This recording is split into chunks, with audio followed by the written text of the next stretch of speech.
वृथा किं संसारे भ्रमथ मनुजा दुःखबहुले पदाम्भोजं दुःखप्रशमनमरं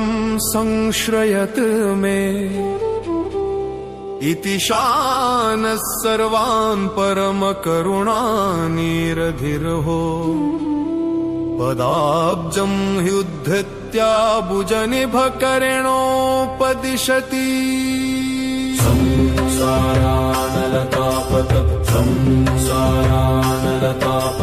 संसारानलतापतप संसारानलतापतप संसारानलतापतप्तहृदया सर्वे जवान् मत्पदम् सेवद्धं मनुजभयं भवतु मायुष्मकमित्यदृशः हस्तेऽग्निं दधदेशभीतिहरं हस्तं च पादाम्बुजम् ह्युद्धृत्योपदिशत्यहो करसरोजातेन कारुण्यधिः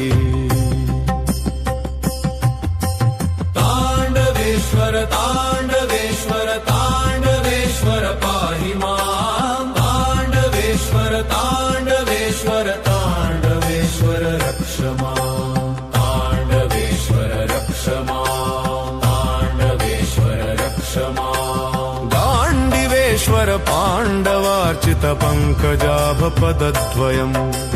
चण्डमुण्डविनाशिनी हृतवामभागमनीश्वरम् दण्डपाणिकपालभैरवतण्डुमुख्य गणैर्युतम् मण्डिताखिल विनष्टपम् विजितान्धकम् प्रणमाम्यहम्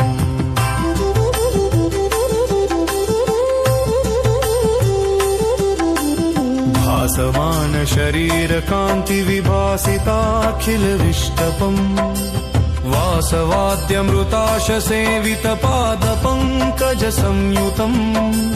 कासमान मुखारविन्द जितामृतांशुमशेषहृत्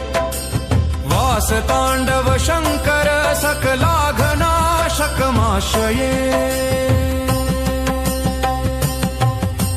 मेरुपर्वत कार्मुकं त्रिपुरार्तनिर्जरयाचितम्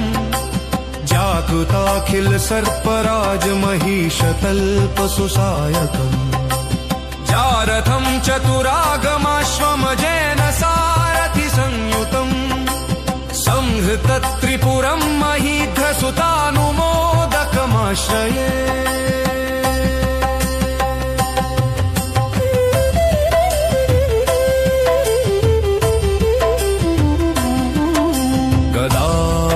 ब्रह्मेन्द्राद्यखिल सुरविन्दार्च्य चरणम्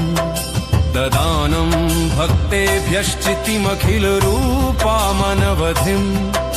पदास्पृष्टोक्षानं जितमनसिजं शान्तमानसम् सदा शम्भुं वन्दे शुभदरिजाश्लिष्टवपुषम्